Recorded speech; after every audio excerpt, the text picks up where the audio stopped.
Game, игра на выживание.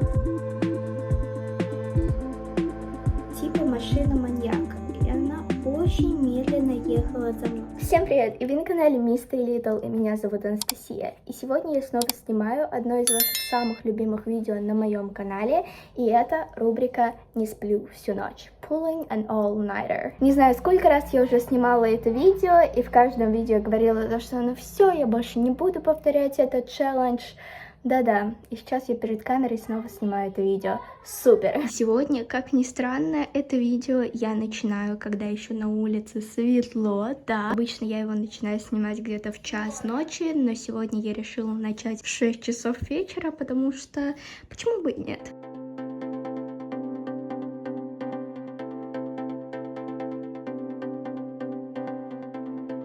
Как я вам сказала, сегодняшнее видео я начинаю снимать чуть пораньше, чем обычно.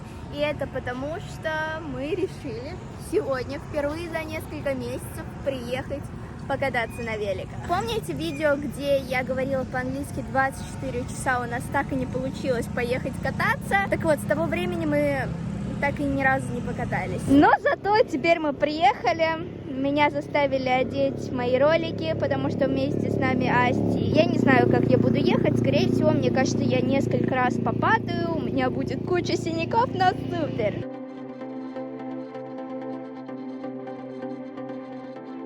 Астя, ты для него такая же необычная дичь, как и он для тебя. И что ты не хавкаешь? Близко, значит, страшно, да?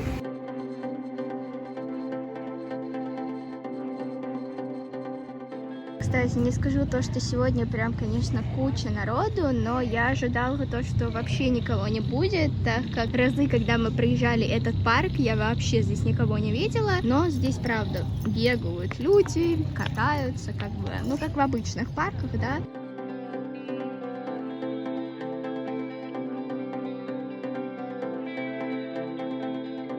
Squid Game, игра на выживание. Чтобы вы понимали, на часах уже почти 9 часов вечера, мы только вернулись домой. Я серьезно сейчас как будто сдохну, у меня ужасно болят ноги, я их просто не чувствую. Я как будто до сих пор еду на этих роликах, они у меня прям трясутся, я не могу. Сейчас я пойду в душ, покушаю, и челлендж продолжается.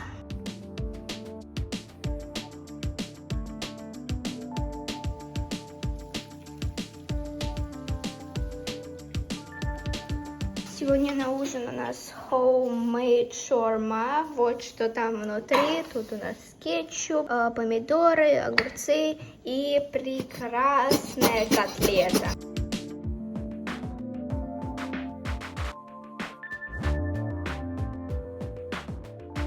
Ужин окончен, но это видео еще не заканчивается, так как ночь только начинается, и для того, чтобы провести ее более продуктивно, я составила себе список дел, которые я должна буду сделать. Во-первых, мне нужно будет убраться в комнате, так как у меня сейчас здесь полный трэш. Также мне нужно доснять части для своего видео, scary time, просмотр фильма и подготовка к экзамену. Ну и говоря в тему об экзаменах, знание — это очень круто, и у меня есть для вас супер новость. 8 октября стартовал проект «Ледокол знаний». Это часть масштабного просветительского проекта Homo Science Project при поддержке Росатома. Теперь благодаря вашим знаниям вы можете попасть на атомный ледокол. Вы только на это посмотрите. Это просто нереально красиво. Эти виды, эта атмосфера.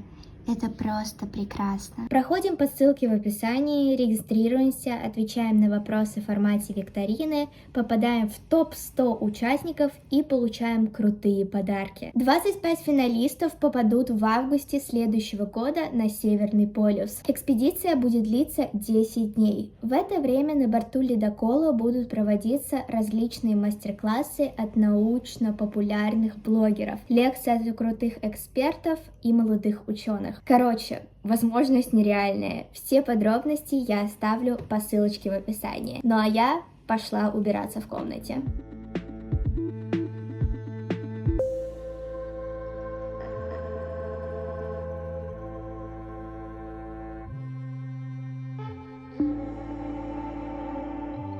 В общем, ребята, рассказываю. Через несколько дней у нас в школе будут финальные экзамены за первый семестр. Да, первый семестр уже почти подходит к концу, и в ноябре мы планируем уже пойти в школу. И так как скоро экзамены, соответственно, я решила, почему бы это время, которое у меня сейчас есть, вот это вот свободное время, не использовать на подготовку, прочитать хотя бы там, не знаю, 2 урока, подготовиться к ним хорошо. Сегодня я решила то, что я буду подготавливаться к сайенсу и к математике, так как это самые лично для меня сложные предметы, ну и в то же время они самые важные, так как это все-таки математика и сайенс, и оба они по английскому языку, так как в тайском я не сильна, пытаюсь как можно идеальную оценку брать в английском, чтобы потом тайские предметы как-то подтягивать.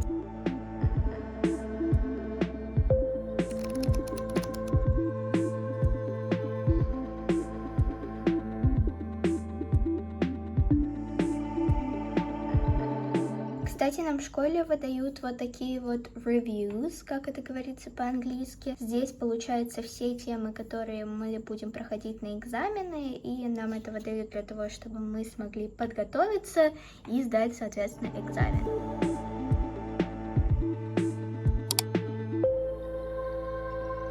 A person with hemophilia bleeds easily from small cuts.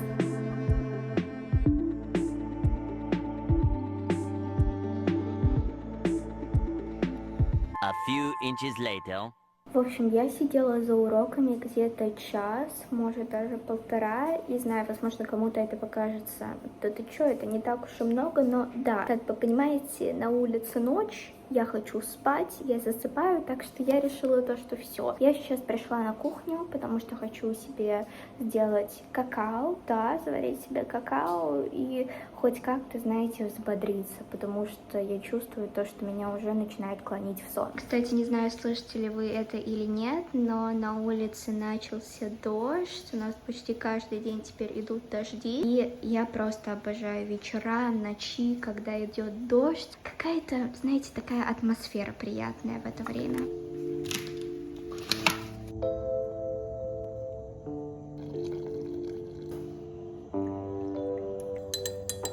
Как вы видите, я переоделась, создала для себя вот такую вот прекрасную атмосферу. Мне кажется, вы понимаете, к чему это все ведет. Если вы прочитали название к этому видео, то вы, наверное, понимаете, то, что сегодня у нас с вами необычное «Не сплю всю ночь», а знаете, такое криповая немного. И сейчас я решила, просто прекрасная идея, в 3 часа ночи сесть и почитать ваши мистические истории из жизни. Истории мне прислали просто куча, и буду говорить честно, я ни одну из них не читала для того, чтобы прям проникнуться этими историями, так как я не совсем уверена, хотят ли люди, которые оставляли эти истории, оставляться анонимными или нет. Я просто здесь буду оставлять их само сообщение и читать его, чтобы вы тоже могли вместе со мной проникнуться этим. Это страшно смешная история. Как-то раз в детстве мы с моей подругой решили вызвать пиковую даму. О боже мой. В то время это была обсуждаемая тема. Возможно, и многие тоже пробовали вызвать. Кстати, вот по поводу пиковой дамы, я очень сильно боялась эту тему, но я ее никогда не вызывала. Как бы у нас в 4 классе девочки такие: а хотите вызвать пиковую даму? Я такая: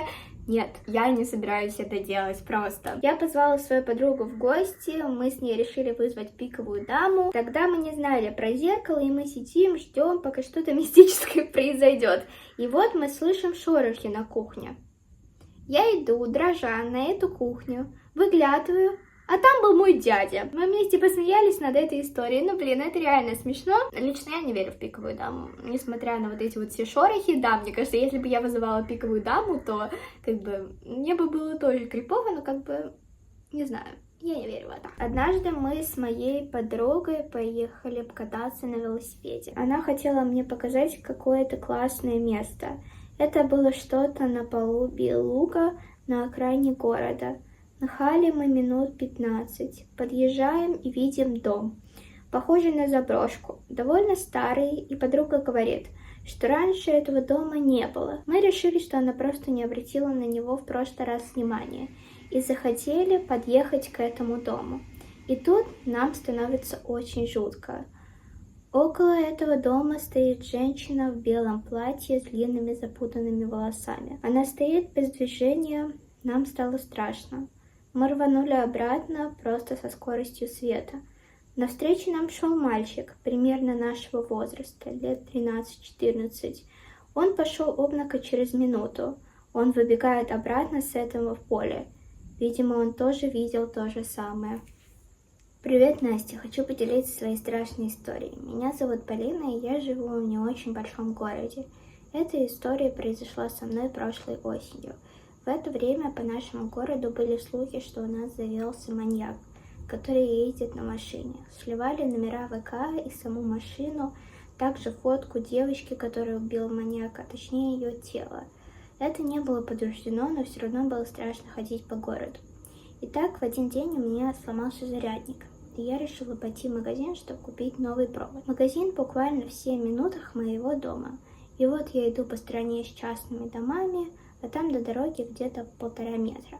И в какой-то момент я краем глаза замечаю какую-то машину, очень похожую на ту, которая была в ИК, типа машина маньяка. И она очень медленно ехала за мной, а людей на улице не было. На телефоне 1%. Я очень испугалась и начинаю резко идти быстрым шагом, а до магазина буквально оставалось метров 100.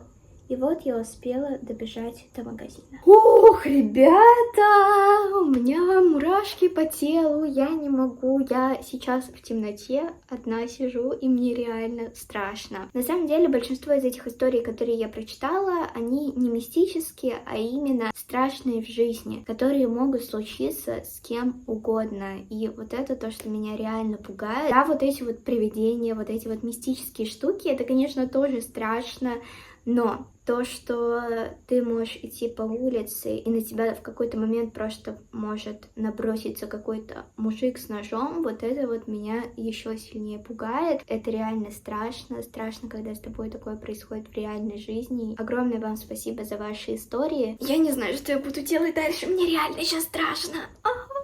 Так как до рассвета у меня осталось буквально несколько часов, и в принципе я уже все свои планы на сегодня сделала, я решила, почему бы сейчас не сесть, не посмотреть фильм «Веном 2», он совсем недавно вышел. И сейчас я на своем любимом веб-сайте, и это не реклама, просто как бы шикарный веб-сайт, серьезно, буду смотреть «Веном 2».